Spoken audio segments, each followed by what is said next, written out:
అందుకని ప్రతి నిత్యం ఉదయం నుంచి మన పెద్దలు శాసనం చేశారు, గురువులు శాసనం చేశారు. ఏంటయ్యా అంటే సనాతన ధర్మాన్ని ఆచరించే ప్రతి ఒక్కళ్ళు కూడా ఉదయం నుంచి సాయంత్రం వరకు చెమటోచి కష్టపడాలి.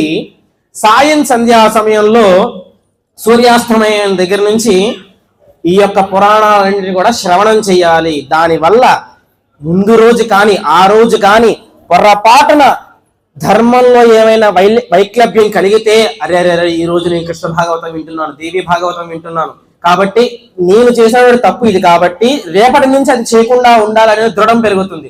మరలా ఉదయం నిద్ర లేవగానే మన పనికి మనం వెళ్ళిపోతాం. వెళ్ళిపోయిన తర్వాత తప్పు చేయకూడదు. నిన్న గురువుల చేత అమ్మ నాకు పలికించింది, అమ్మ భాగవతంలో ఇలా ధర్మంగా ఉండాలని చెప్పింది అని మనస్సు దృఢం వస్తుంది. అది ఆకాసేపు ఉంటుంది. మళ్ళీ మరలా తర్వాత రోజు ఆ రోజు సాయంత్రం మళ్ళీ వినాలి. తర్వాత మన వర్క్ మనం వెళ్ళాలి. అలా ప్రతినిత్యం ఎంత శ్రమ చేస్తామో శరీరానికి అంత శ్రమని కూడా మనస్సుకు అందించాలి. మనస్సు ఖాళీగా ఉంది అని అంటే దెయ్యాల కొంప లాంటిది. రీసెంట్గా ఒక సినిమా కూడా వచ్చింది, దెయ్యాల కొంప అని చెప్పి. ఎంత భయంకరంగా ఉంది. దెయ్యాలు ఉండబట్టే భయంకరంగా ఉంది. అదే దయ్యం ఉంటే అలా ఉండదు.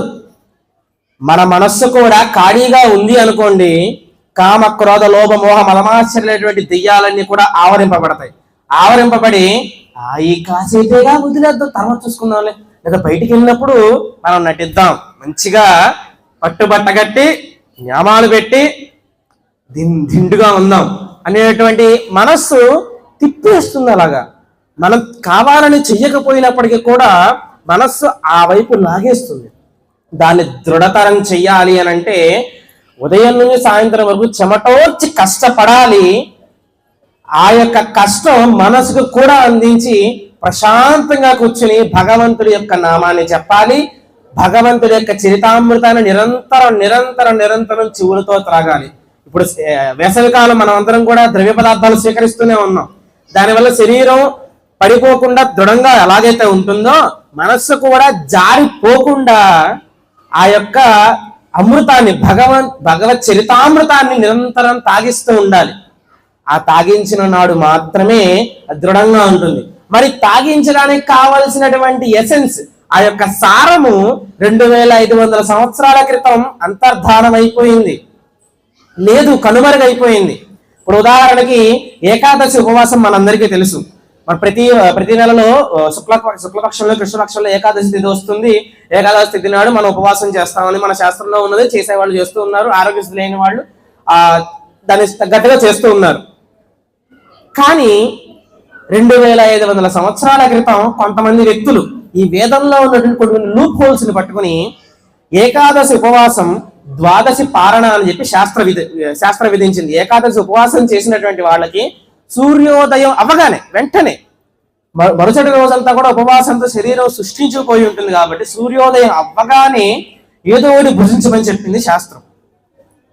కానీ అప్పటి వాళ్ళు, ఒక ఉదాహరణ, ఒక మతం గురించి మాత్రం చెప్తాను, ఇంకా చాలా మతాలు ఉన్నాయి. ఒక్క ఉదాహరణ చెప్తే చాలు, మీరు పట్టుకోగలరు. మీరు మేధావులు కాబట్టి అమ్మ ముందు కూర్చోబెట్టి ఏమీ తెలియని నా చేత చెప్పిస్తుంది. ఎందుకయ్యా అంటే అమ్మకి దయ ఎలా ఉంటుందయ్యా అంటే అన్నీ తెలిసిన వాళ్ళు మౌనంగా ఉంటారు, ఏమీ తెలియని నాలాంటి వాళ్ళు వాగుతూనే ఉంటారు. కాబట్టి నాలో ఉన్నటువంటి దోషాలను తొలగించాలి, నా పిల్లలందరూ కూడా వింటారు ఎదురుగా కూర్చుని, వాళ్ళందరూ విన్నటువంటి పుణ్యం నీకు రావాలిరా అని చెప్పి అమ్మ ఈనాడు నన్ను కూర్చోబెట్టింది.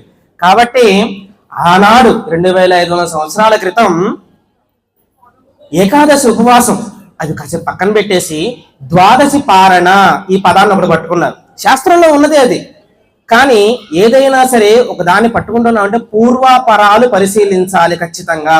ఒక ధర్మాన్ని ఆచరిస్తున్నామంటే ధర్మాన్ని ఎవరు ఆచరించారు, ఎలా ఆచరించారు, వాళ్ళకు వచ్చినటువంటి ఒడిదుడుకులు ఏంటి, ఇవన్నీ కూడా పట్టి చూసి దానితో నేను దృఢంగా ఉండాలని కోరుకోవాలి. కానీ కొన్ని లూప్ హోల్స్ని పట్టుకొని ఏకాదశి ఉపవాసం అనే పదాన్ని పక్కకు తీసేసి ద్వాదశి పారణ, చూడండి వేదంలో ఉన్నదే ఇది, పొద్దున్నే ఆహారం స్వీకరింపమన్నారు. అది ఎలాంటి వాళ్ళు పెడతారండి? నిరంతరం ఈ మిషన్ ని తిప్పేసేటువంటి వాళ్ళు కొంతమంది ఉంటారు సరా. ఆ సమయం ఈ సమయం అర్ధరాత్రి పండగలు పబ్బాలు శుభదేవులు ఇవేమిటితో సంబంధం లేకుండా నిరంతరం మిషన్ ఆడిస్తూ ఉంటారు సరా. అలాంటి వాళ్ళలో అప్పట్లో ఎవరో ఉండుంటారు. అలాంటి వాళ్ళు తీసుకొచ్చి ఈ మతాన్ని స్థాపించారు. ఏంటయ్యా అంటే పొద్దున్నే నిద్ర లేవగానే పళ్ళు తోముకోకుండానే పడుకున్న మంచం మీదే తింటే పుణ్యమంట. ఎలా చెప్పారండి, ఎక్కడ చెప్పారండి అంటే అగో చూడండి, పారణ ఉదయాన్నే పారణ చేయబడింది ఏదో శాస్త్రంలో ఉందండి. అమ్మో నిజమేనండి, నచ్చిందా నచ్చలేదా? ఏకాదశి ఉపవాసం అమ్మో కడుపులో నొప్పండి, ఆకలి ఆకలి అని బాధపడతారు. కానీ పొద్దున్నే నిద్ర రాగానే తినండి అంటే ఎంత హాయిగా ఉంటది. తినగానే హాయిగా మత్తు వస్తుంది. ఎవరికైనా సరే మధ్యాహ్నం తినగానే కొద్దిగా అలాగా మత్తు వస్తుంది. కానీ పొద్దునే తింటే ఇంకా మత్తు వస్తుంది. అసలు పడక మంచం మీద నుంచి లెగక ముందే తినేయమని చెప్పారు. అది నచ్చి వేల మంది కోట్ల మంది దాన్ని ఆచరించడం మొదలు పెట్టారు. ఇంకా నిద్ర లేచేది ఎక్కడ, మంచం మీదే తిండి, మంచం మీదే పడక, ఇంకా అన్ని ఆ బద్ధకం ఏర్పడిపోయి అదొక కల్ట్ కింద ఏర్పడిపోయి అలా అలా అలా అలా అలా బౌద్ధము, అజ్ఞానము ఇవన్నీ కూడా పెరిగిపోయి సనాతన ధర్మం అనేది మేము ఇంకా ఆచరించమండి, మాకు నచ్చలేదండి. వాళ్ళు చెప్తారండి, పెద్దలు చెప్తారు, గుళ్ళో పండితులు చెప్తారు, ఎందరూ చెప్తారు, కానీ మాకు నచ్చలేదు ఇవన్నీ. మాకు నచ్చిందందరూ కూడా మా గురువులు చెప్పారు, వాళ్ళ మతిలో వాళ్ళ శాస్త్రంలో ఉన్నవే చెప్పారని చెప్పి కల్టిని ఏర్పాటు చేసి ధర్మాన్ని లుప్తం చేసుకుంటూ వచ్చారు. అప్పుడు ఆవిర్భవించారు శంకర సాక్షాత్తు మన మల్లికార్జున స్వామి వారే ఆనాడు శంకరాచార్యుల వారిగా కేరళ రాష్ట్రంలో కాలడి అనేటువంటి ఊరిలో జన్మించారు.